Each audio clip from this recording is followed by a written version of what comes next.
Good morning, everyone. Welcome to the Askdrbgood show, the show where we bring you the practice, the pedagogy, and the politics behind public education every week. And things are changing every week these days, aren't they? Before we start, I want to introduce a family that actually, I didn't reach out to them. They sort of reached out to me to tell me how much they were enjoying remote kinder. And I thought, well, that's unusual. So let me introduce our family that's in right now. We have the Cordova family, Beatriz Cordova and her lovely sons. Go ahead and say who you are and what grade you're in. I'm Joaquin Cordova, and I'm in 8th grade. What's your name? What's your name? Jonah Cordova. And what grade are you in, sweetie? Kindergarten. Kindergarten. Kindergarten. Well, okay. So before we start talking with you all, let's see how other moms in the nation are doing and handling the remote learning with their kids at home. And I have an article that says this is too much. Working moms are reaching the breaking point during the pandemic. And so in there, it gives examples of moms who thought they had figured out. And these are moms who, some of them are lawyers. This particular lady is prosecuting cybercrime in some of the world's darkest places. And these days, she's mostly hiding from her 3 children, ages 8, 11, and 13. And I'm sure, Ms. Cordova, you wouldn't understand that at all, right? I actually locked my door so nobody could come in, she said, from the bedroom. The constant interruptions from the children happening in households across the country is just, it's everywhere, right? And so between the multiple Zoom calls from work and then the multiple calls from the children, moms and dads are pulling their hair out. And so it is something that one never anticipated. And now we're having to learning how to handle their kids 24/7 instead of just during the nighttime hours. And so, and having to make decisions in some cases that they would have never thought they'd have to make. For example, you have Rocio Flores, a single mom of 2 in Avondale, Pennsylvania, and she had just started a new job the day the pandemic shut down the daycare, right? And so she had to make that decision to leave her 7 and 12-year-old kids at home. So they were working from home, and she would call them like every hour and say, "Are you okay?" And the neighbors checked on them, but it was her working, or there would be no money coming home. And so you can see that the obstacles and hardships facing working moms, although not new, has with the pandemic just given them more visibility and more work. Low-income families, single parents, they see how little support they have because they're in a never-ending battle to constantly figure out how to do homeschool, right? Well, now with the opportunity to let their kids go back to school, that may sound like a neat thing right now, but it also gives the worry, right, of what if their kids come down with COVID? What if they come down with COVID because they're going to the workplace? So those added anxieties are there for working parents, single parents. And so I think we need to be very supportive of those family members and those neighbors that we know are in that situation. So let me segue to working mom in our family to ask Ms. Cordova first, how are you doing? How are you handling all of this? How are you handling the being home with everything that you have to do now? Well, luckily, I've been able to take a year off of work. I'm kind of just going in as needed. I myself am a preschool teacher, so I am used to teaching 18-month-olds to 5-year-olds, pre-K before we get to the big school. So I'm kind of taking some of those skills to kind of work with my own kids. But if I was working, I don't know how we would be able to do it. I see just friends and family members that, are getting grandparents, uncles and aunts, great uncles and great aunts out of retirement to help teach and help school the kids. But we had to sit down and really talk as a family and see that this was the best decision for us to keep, for me to stay home and be able to school them and just go in as needed at my job. But again, we're working schedules and doctor appointments and stuff around to kind of, cater to their schedules. So how do you keep yourself safe? I mean, you said you're still going into school every once in a while. You're going to doctor's offices. You're going to the grocery store. How do you keep, what COVID safety precautions are you doing just as a normal part of your everyday life now? Well, we have a rule that if you go out, immediately nobody touches you. We luckily have a sink close to the garage, so we wash hands all the way up to your elbows. And for the whole ABC song, or we've got a little. Grandma found this little mechanism that a light turns on and it stays on for so long as you need to wash your hands. So we do that. We have Germ Juice, hand sanitizers in the cars. We have them along the house. We wear the mask. I sat and made masks for everyone. My mom came over. We sat and made masks for everybody. And we try to keep the kids inside the house as much as possible. But, I mean, they do play outdoor sports because we do want to keep that interaction since they are at home. But, again, it's like come home, take a shower, put new clothes on, put that clothes in the washer, and we wash it immediately. And just try to keep everyone as safe as possible. We've done doctor appointments and extra doctor appointments if we need to, just to make sure that we're not bringing any of those germs in. Sadly, we're staying away from a lot of family that is going in and out, and having nieces and nephews that do go to daycare that we're just saying I'm sorry, but we've got to keep ourselves safe. And if we do plan on doing a family event, we keep us as distant as we can. Well, and I like the Germ Juice for sanitizer. It's much more kid-friendly. If you don't mind, we may steal it. Yes, we say Germ Juice, or we even have like little traveling germ spray. And so the boys know as soon as you get in the car, put Germ Juice on. And if we go through drive-through for ice cream or whatever, it's like, where's the Germ Juice? And it is a lot technical term for children. That's really cute. So I know that you were actually been doing it like this since the third week of March, whenever we shut down, and here we've started the new year. Can you tell me what you thought Kinder might look like remotely, and how has it turned out to be? Honestly, I thought Kinder would be me sending him back after the first week and pulling my hair out and sitting in a corner crying.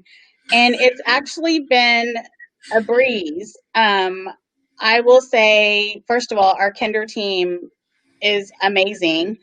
They have, from day one, they've sent out so many emails, told us, let's do a pre-Zoom, let's do a test, when we just finished our MAP test, and they said, here's the information about MAP testing, and get on your devices and see if they work right away to make sure that there's no hiccups. And of course, we still had a few, but it was nothing compared to what it could have been. But they send everything out. We get an email at 7:30 in the morning, and with everyone going back in, with a lot of kids going back into the campus, that's kind of changed a little bit for us. But we do schooling from 8 to about noon, and he'll be on for about an hour with his teachers. And his favorite part is just in the morning doing the restorative circle and being able to talk to the teachers and tell them one thing of, just something important that they want to say. And just to sit and listen to those stories are kind of funny. Sometimes, you get the silly stories in the morning from all the little Kinders. But they send us all the work, and they tell us, if you need help on this or that these are the hours that we can help with any of the work. But most of the time we do it ourselves. So that's why I sent you the picture of, this is how we're learning today. We got poker chips out, and we were learning how to count. We did the, it was, I can't remember what we're trying to find out like how many we need. And so like the problem was, I think like 9, and take away 3. And so he was trying to figure it out. And I remembered, okay, if he can't figure it out on paper right away. He's actually a visual learner, so we've got to get something out. And the first thing I thought of were poker chips. And I said, let's get the poker chips out and we'll get that going. But we've had to do that a lot. We've had to improvise and find what we have at home and see what we have that we can use. And that's been the good part that we've been able to do. So, Jonah, talk to me about what is your favorite part of school right now? What is it? Learning how to do numbers. When you get to do numbers. You like numbers, and do you still feel like you're able to communicate with your friends, even though you're home? You feel like it? Mm-hmm. Do you get to chat with your friends during school time? And sometimes friends come over to my house. Yeah. You know, we need to be able to get to that point, don't we? Yes. But in the meantime, does a teacher make sure that you guys have some chat time together?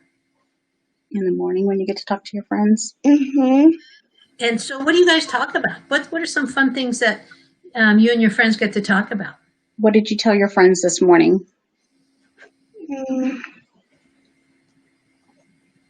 We get to tell our friends about losing teeth. Oh, and about your swing set. And my swing set is already built. All right. And so how often do you go out on your swing set? Do you go out there every day to go play? Only one time. Yeah.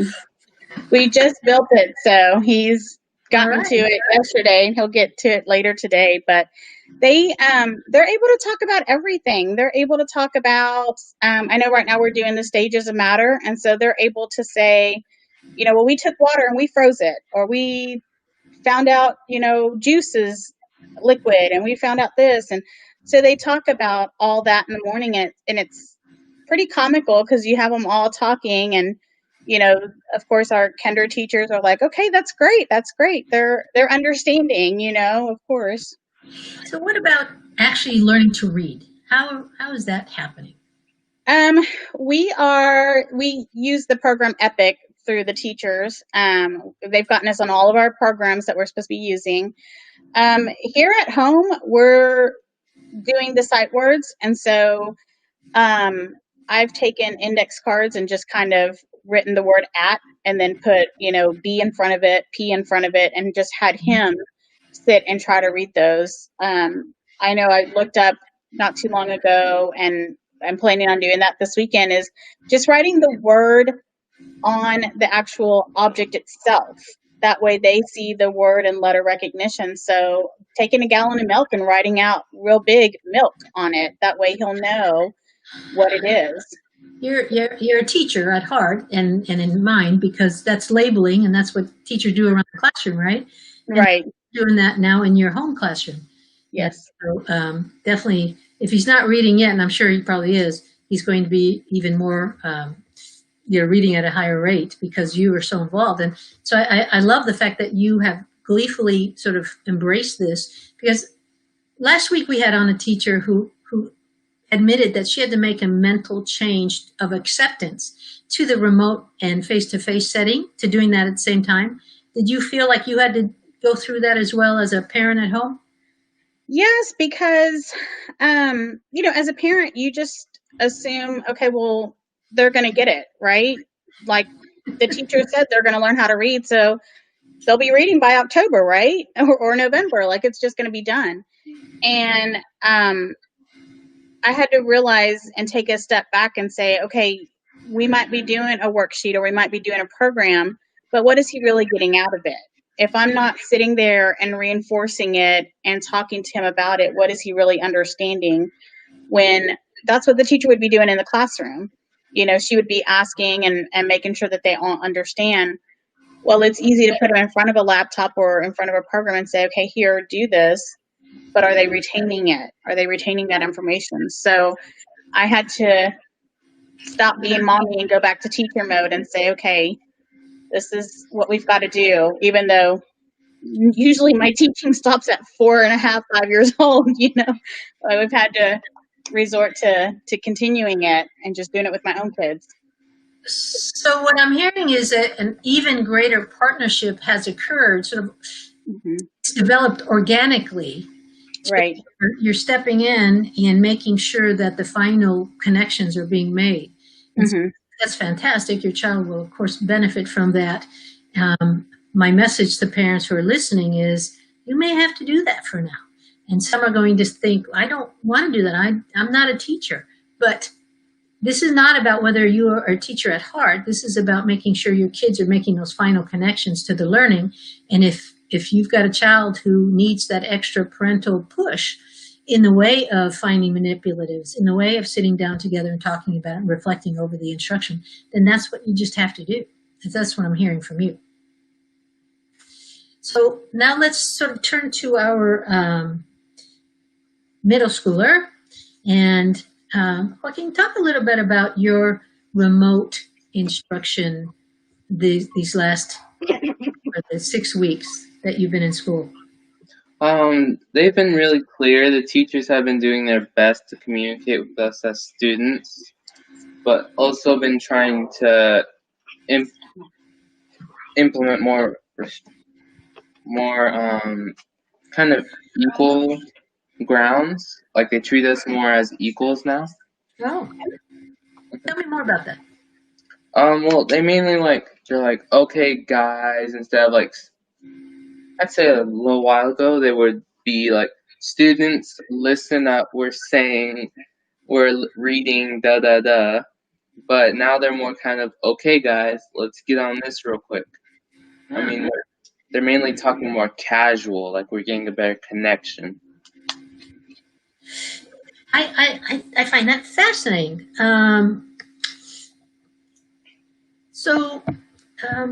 Why do you think that is? Let's just take a minute to talk about that, because I hadn't expected to hear that.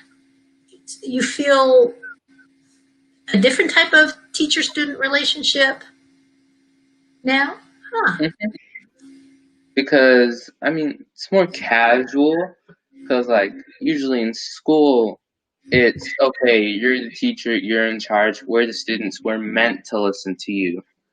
But now it's kind of sort of, okay, well, you got to be there and dealing with people that you have to kind of rule over. So we kind of, I guess, sympathize with each other, because you're the kid stuck at home and the teacher's the adult stuck at home, or it'd be so much easier if they were in the classroom environment. Huh. That's an interesting perspective. I wonder if that's going on just in your grade level with your type of teachers, or if that's a more common phenomenon. I'm going to have to investigate that. You've given me. Well, I know, as a parent, I see when they assign the assignments, it's more it's not like, oh, I need you to get this done. It's more of a, hey, let's get this done. Let's do that. It's more of a collaboration, I feel, that the teachers are talking to them. And I feel it's that the teachers are giving them more respect. Like, if you don't finish it, that's on you. But if you do finish it, well, I feel that the teachers are respecting them more because they have that mentality of, I'm going to get it done. I'm going to finish it. And so I feel it's almost like a partnership, like a job, like we're working together as employees together versus teacher student, because I sit with him on all his classes just to kind of, make sure that he hears everything, make sure that he's getting everything, make sure that I'm not missing anything that needs to be done, or scheduling or timing or anything. And that's how it comes across to me, is like, okay, we know that you guys will get this done, so let's just do it. And there's not like a constant, beating it down, like, okay, this is due tomorrow, it's due tomorrow, it's like, just do it. That's interesting. My brain you've got my brain working around that, because I'm wondering if, especially in Texas, the attendance for remote learning is so different now. You know, you had to be in your seat before 10 a.m., right? And that was it. That was the only parameter of attendance, of absence or present. Now we actually have to take attendance twice. We take attendance today or today, and 80% of the kids are going to be there probably. But the other 20% might be getting on after the teacher gets off, because now the parents are home from work. They are allowing their child to have their computer and start doing the work that they missed during the day. Because most schools are asynchronous, and that can happen, that everything's recorded. And so a lot of that other 20% of kids then hand their work in after the teacher is actually shut down for the day.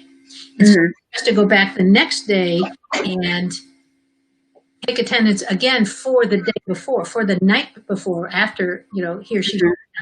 And so I'm wondering that because attendance is a little bit, I don't want to say casual, but it's not as strict, if that is causing the teachers to be a little looser in their approach to kids and their work. I'm just, that's an interesting phenomena that you bring up.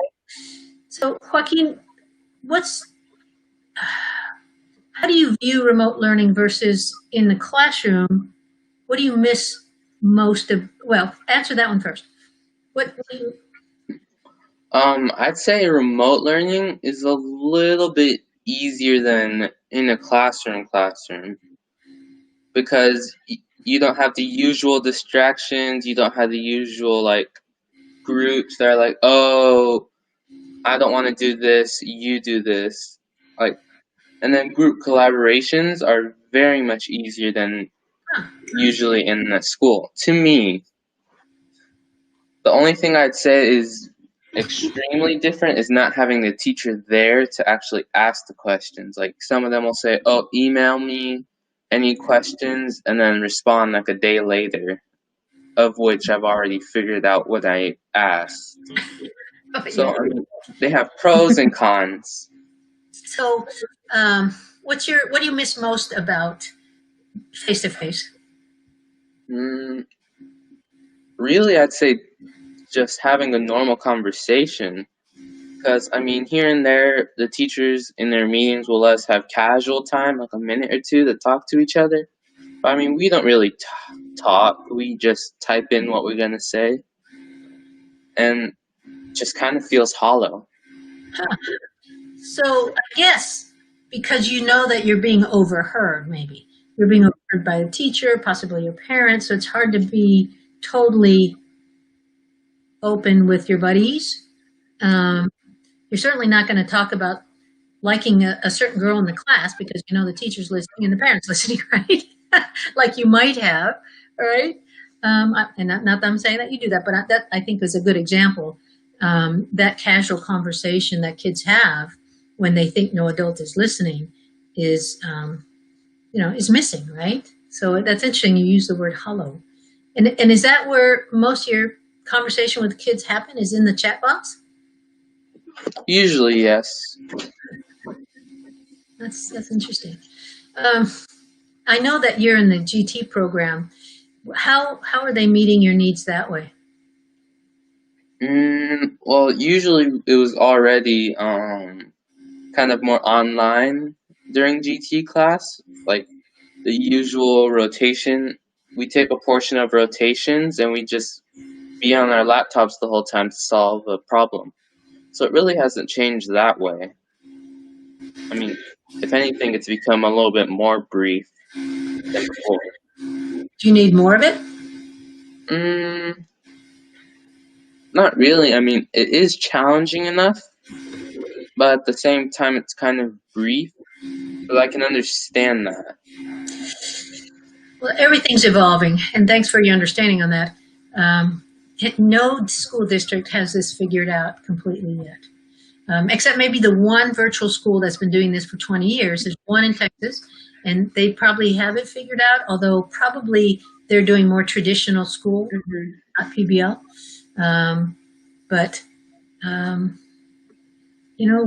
We thank parents and students for their patience as school districts figure this out and learn to be more engaging. have things become more engaging since let's say April, May, June to now? Do you feel like your teachers have learned to be remote teachers more effectively? I'd say in the beginning they were off to a rocky start. They didn't really have a grasp on what they were doing. Sure. And us kids being a little bit more techie, we had to help out sometimes. Well, we also had a lot of new teachers that were new to our program, so that was another thing, trying to get them used to the programs that we use and how we submit work, and how some work assignments had to be scheduled and stuff. So there was a lot of them, the kids, instructing the teachers. But now that I think they've gotten it down and they do pretty good. What do you think? I think so too. Sounds like you have a structure set up in the home to where you know when school is and when school isn't. Have you all learned how to shut down to the point where you can put school aside and enjoy family time? We do. So school is usually Jonah starts about 8 and he goes 8 to noon, and then or like 8 to 11, and then we have lunchtime, and then Joaquin starts about noon and does noon to about 3, and then after that it's like I double check.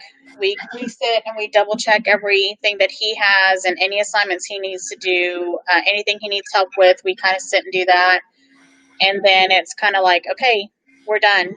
Go do whatever you want. I guess about 3:30, we're like, that's it. No more school, no computer, no nothing. Go do something totally, whatever you want to do. If it's go outside, read a book, we go for walks.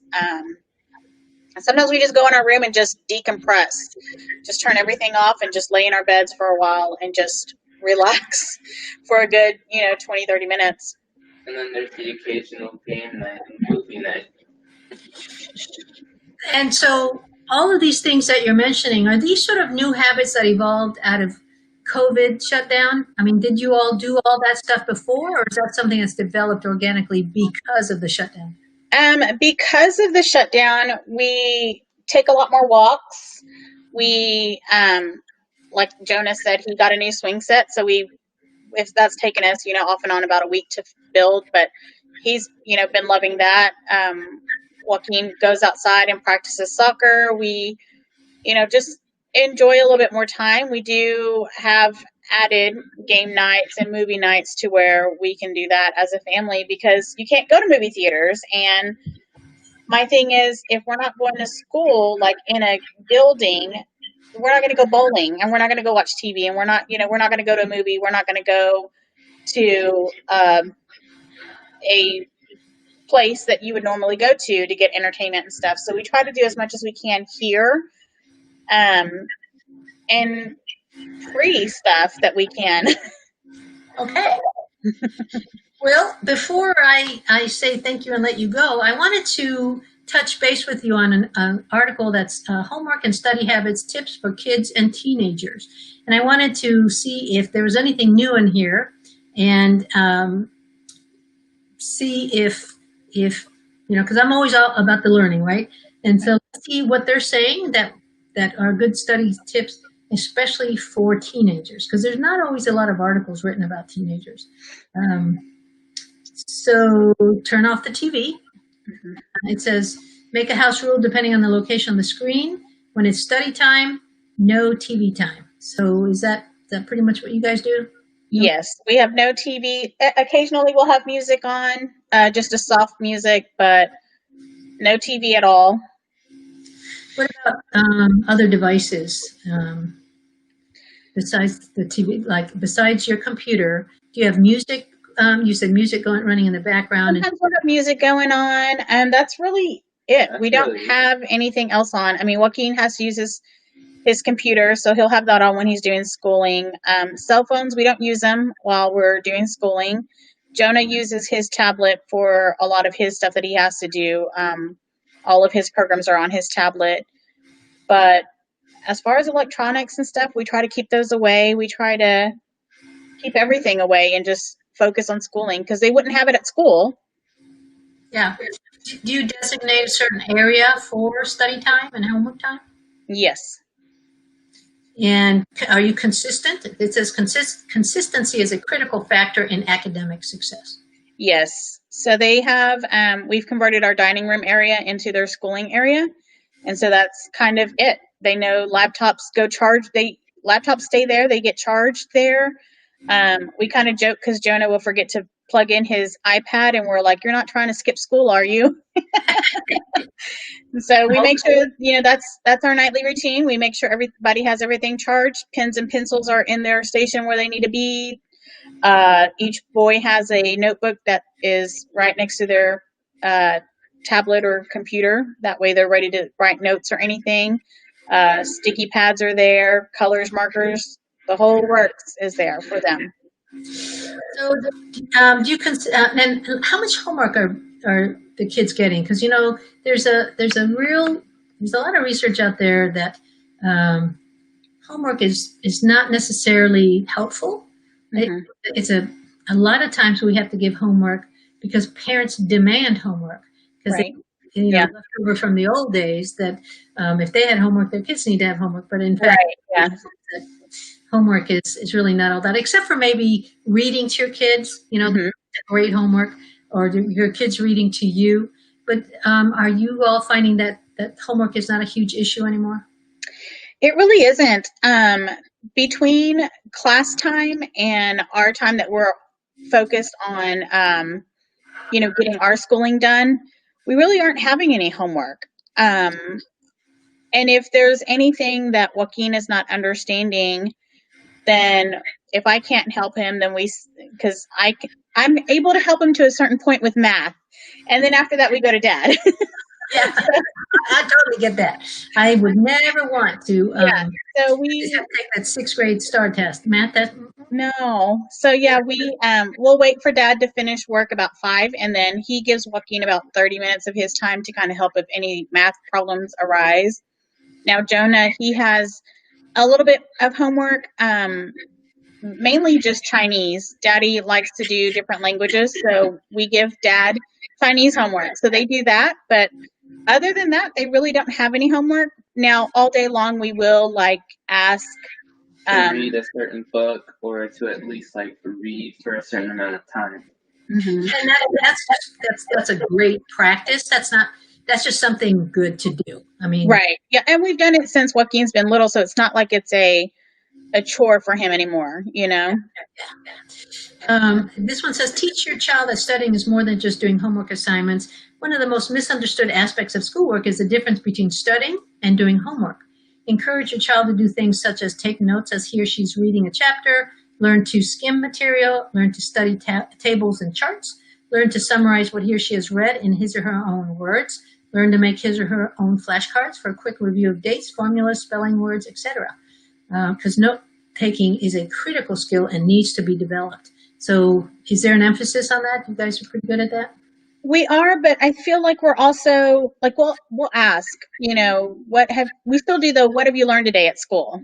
And what can you teach me that you learned today at school? And we do that with both kids. So like I said, Jonah's learning about the stages of matter. And so all day long he's asking, what are you drinking? Is that liquid or gas? Is that solid? What are you? And so, he's quizzing us, but we're also quizzing him. And so we do it with Joaquin also, and just kind of keep asking off and on different questions as to what he's learned. So we still do that. We still ask, what did you learn at school today? Or what are you learning? What did your teacher tell you today? Even though I'm there with them and I know exactly what happened, but still it refreshes their memory, and it's, summarize. You're right. To put it in words. Yes. Help your child feel confident about taking tests. Test taking can be a traumatic experience for some students. So you explain to your child that burning the midnight oil or cramming the night before isn't productive. So do you all?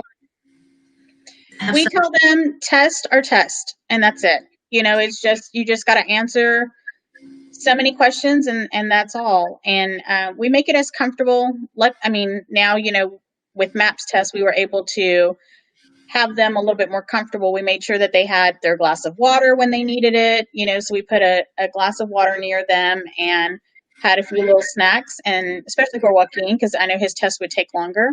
But for Jonah, we sat and we said, okay, let's read this passage, or let's let the computer read the passage. And what do you think the answer is? And we've always told Joaquin, and we tell Jonah now, it's just a test. It's nothing.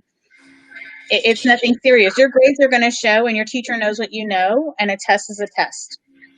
Well, and if we sell the test correctly to the kids and parents as the opportunity to know what gaps the child has that we need to now meet, and that's all it is. It's not punitive. It's not to affect your grades. It just is information for the teacher. And once we can convince parents and kids that that's why we're doing something like a math test, then there's less cheating going on. There's less anxiety around there. So my hope is that all teachers get better at that across the nation, really.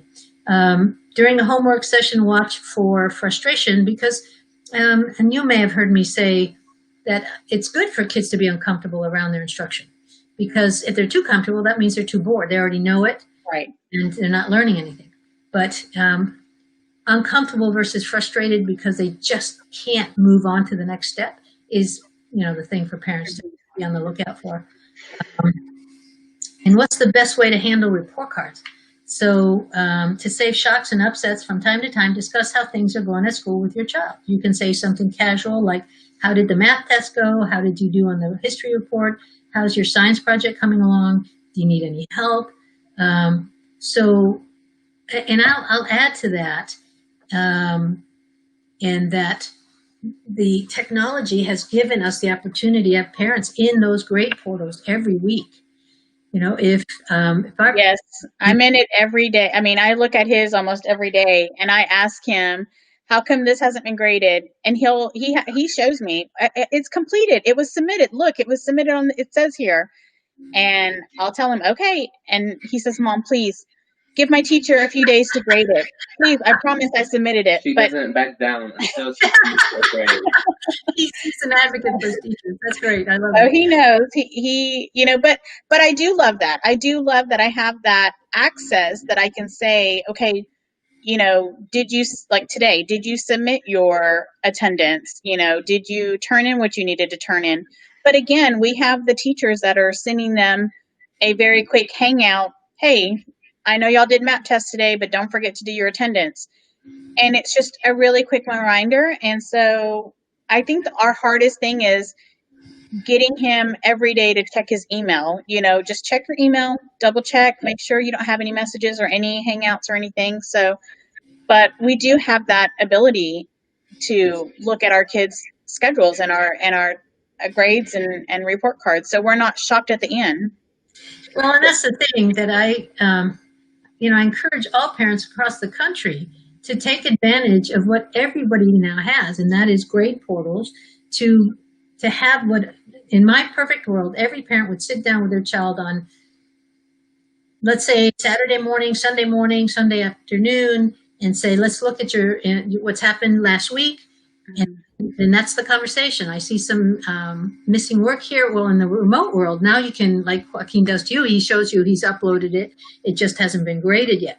But to take notes and to say, okay, here are things that we can maybe ask questions about to the teacher this week. And so we pop off an email that Sunday afternoon, or whenever time, to the teacher. And we don't expect the teacher to respond until later Monday, right, or Tuesday morning. But it should be within 24 hours to any teacher across the country.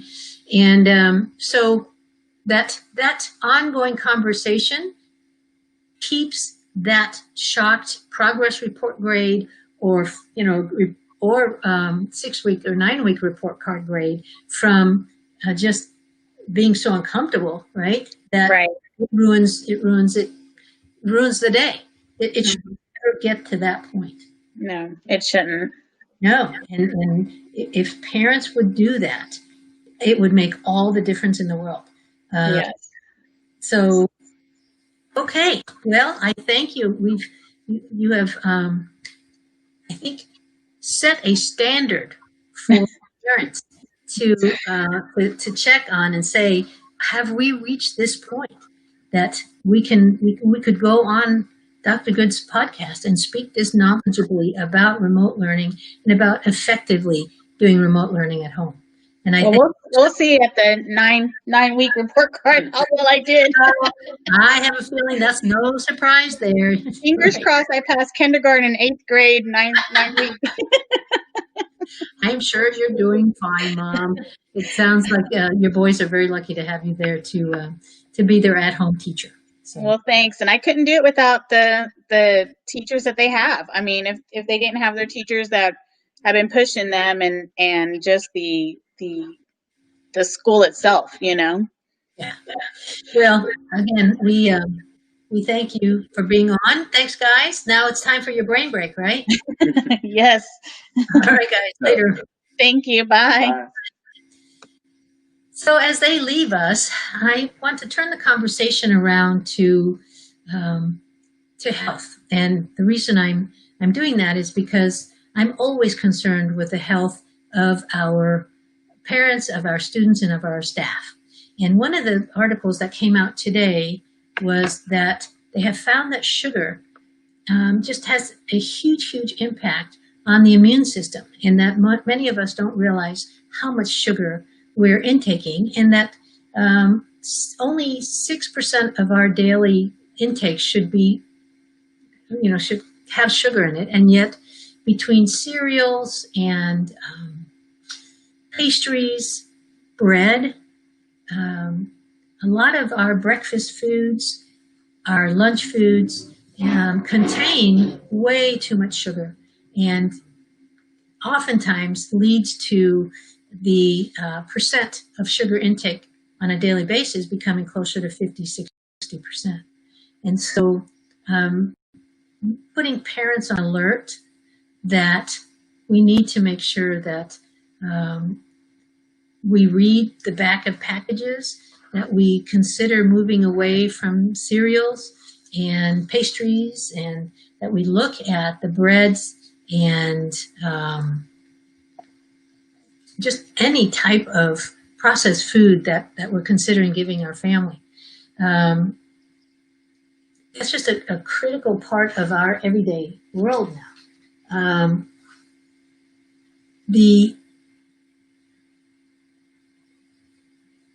There's another article here on top of that, 14 ways to help yourself to prevent from getting sick. And so that is in here. I'll go through this list, but now that we have COVID as part of our world, and COVID is sending us a message that it likes compromised immune systems, then we need to figure out a way to get our immune systems to not be as compromised. So how can we do that? Well, here's an article, 14 ways to help prevent yourself from getting sick this season. Arm yourself with these expert-approved tips to stay germ-free. So here we go.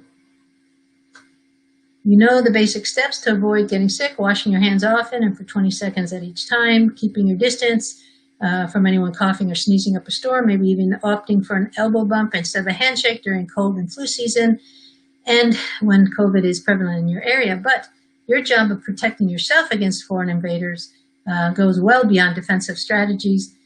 You have to be on the offense for your body's health too. Here are medical experts weigh in on 14 different ways you can avoid getting or catching something this fall and winter, from maintaining a healthy lifestyle to avoiding people until they feel better. So wear a mask is number one, and I think we know that. I think what we need to get to now, instead of saying wear a mask, is wear your mask properly. Because what do we still see? Sometimes we see it under here, right? And I sort of do this. I give them the old, they need to put that mask over their nose to protect me, right? Washing your hands often is something that I feel like is better now. I think, I know in schools it's better. I think our children are being asked to do that in ways they've never been asked before by parents and teachers. And so I think that's happening. Don't touch your face. And that's a hard one, especially for our little ones, but we keep helping them with that. And so I think saying it over and over, and some of you are saying, well, I already know this. Well, there's more here, but hearing it and reinforced every time we can, at least weekly, for me is important, because I'm going to tell you, I'm going to confess something. I still get out of the car. I go over somewhere to a store, to a grocery store, and I'll see somebody wearing a mask, and I'll go, oh, I have to walk back to the car and put my mask on. So, I mean, as much as I preach this and as much as I've done it, I'm still guilty of not remembering. So, you know, I'm trying to do my part in helping others get better at that. Get enough sleep. Yeah, you need to, especially with kids, to establish normal sleep hours, but adults need it too. Adults think they don't, but they do. If you don't have a normal sleep pattern, you could have a compromised immune system. So when you're tired, when you overdo and you're not sleeping the way you should, you open your body up to germs. Matter of fact, I'm the healthiest old person you know, and yet when I get that little tickle at the back of my throat, I know it's not because I'm getting sick. It's because I've overdone.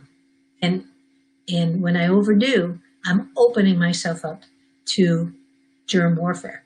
And so I know some of you are going to be curious about my protocol, but just PM me on the Askdrbgood Facebook page. You can either PM or email me on that. And another one is eat enough fruits and vegetables. Some of these are just, they make sense, they're common sense, but a lot of us are not doing it. We're not doing it in combination of doing it all together. We may choose to do some of it, but not all of it. Another one is work out regularly. You've got to have that mind, body, and spirit thing going, the triangle of health. And so you've got to decide to work out regularly. The immune system gets in better health as you eat better, you sleep better, you exercise more, okay, or at all. Even starting off with a few minutes a day, walking. You heard Miss Cordova talk about they're walking more now. They're being outside. I think it sounds like they're being more strategic in being together as a family, exercising, which is, it sounds so 50s, doesn't it? And it's so fantastic that we've come back to that. Another one is keep your distance from sick people. I know that sounds funny, but in the school business, and I've already seen this, we are taking temperatures in cars. We are not even allowing kids out of the car. And we've had to send kids and cars home because the temperatures were above what they should be, and protecting our staff and other students from kids who may have a slight fever or building a fever. We're asking parents, for example, please don't give your child a Tylenol and then send them to school because they have fever, because that Tylenol will wear off. And then that means that they may have infected some other kids, whether it's flu, whether it's COVID, whether it's common cold. It's just not the right thing to do. So stay away from sick people and help sick people stay away from you by putting in boundaries and rules.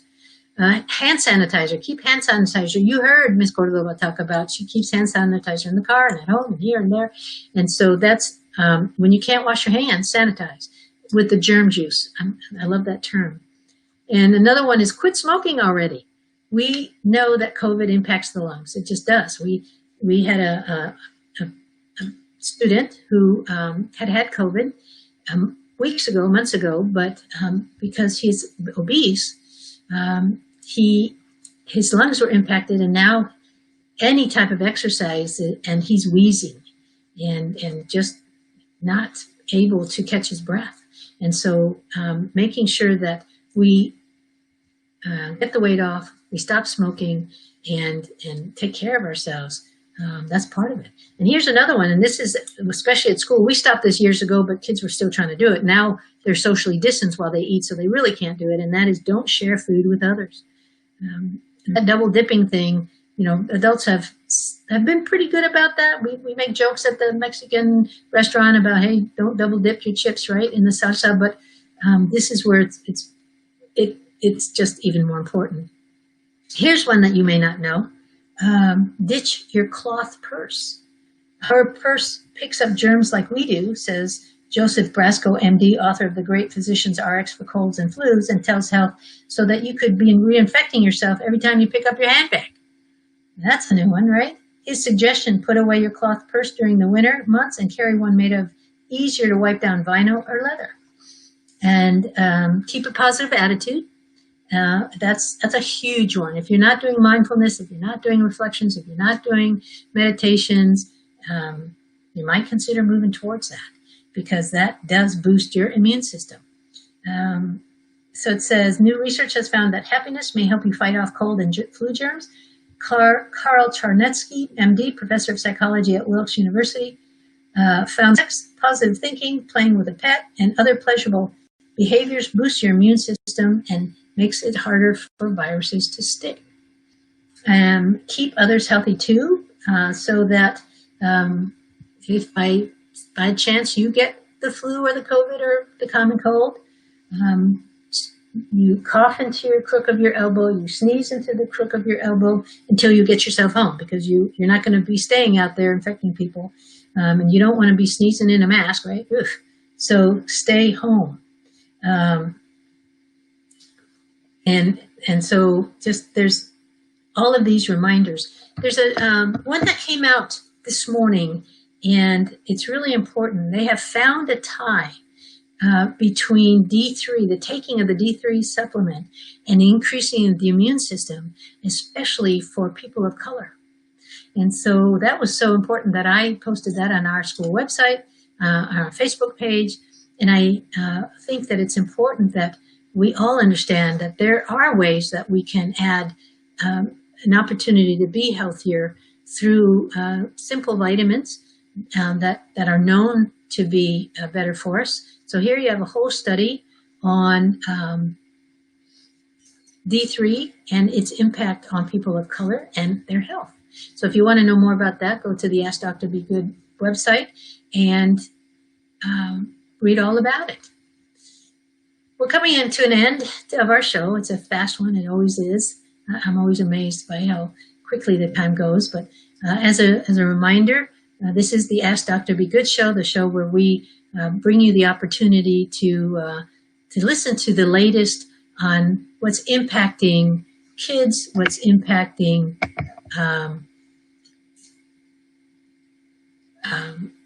families. And so, yes, we sometimes talk about wellness, but that's because I'm trying to keep my students healthy, my families healthy, and my staff healthy. I think the news about the D3 vitamin supplement for our African-American families is huge. And so making sure that we bring that information, that type of information, to our families is part of my work. And no, I'm not an MD, just because I have doctor on there, right? But I am a researcher, and I am a reader of the research that can impact our school stakeholders. And so our school stakeholders are important to me, and it's important for me to keep them healthy.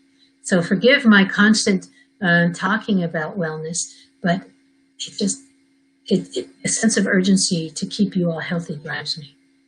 So like I mentioned earlier, we are the Ask Dr. Be Good show, the show where if you're having an issue with your principal, whether you're a parent or a teacher or a staff member, and you just don't know what to do, you don't have the professional words right now to come up with a strategy to handle the situation that's come up, let me help you.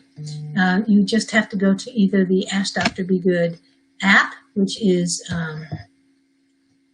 downloadable from your app store, your phone's app store, or you can just go to the Ask Dr. Be Good Facebook page, and you can pop me an email and give me the situation and let me have a chance to help you find the right words, or possibly the education code, the law that will help mitigate the situation and bring peace to your peace of mind. Because there's nothing more draining than having a an issue with your school principal, with your school teacher, with others who may not be aware that there are other answers to the obstacle that you guys face. So know that you have a neutral resource for public education information. And again, if I don't know it, I'll tell you, after 30, I'm going on 35 years now, I guess. If I don't know it, I know how to find the information you need. So please make sure that you don't suffer in silence. Matter of fact, that's one of the big things that I do in my world, is I ask my folks to not suffer in silence and to make sure that we get the answers to you as quickly as possible so that you can have peace of mind. And let me remind you, you're on the JP, Kathy, and the Crew Network. And if you have a podcast show that you think you can fill weekly, then they want to talk to you. The podcast world is still somewhat new, and the JP, Kathy, and the Crew Network is new, and it's an opportunity to bring the unique views, information, ideas, and philosophies that different people have around the country to us. And so if you are one of those people that you think that you have enough information to fill a weekly show, then contact them by emailing jpkathynthecrew3, the number 3, at gmail.com, or go to the JP, Kathy, and the Crew Facebook page and reach them that way. Thank you all for listening. I hope you've enjoyed it as much as I have, and we'll see you next week. Goodbye, everyone.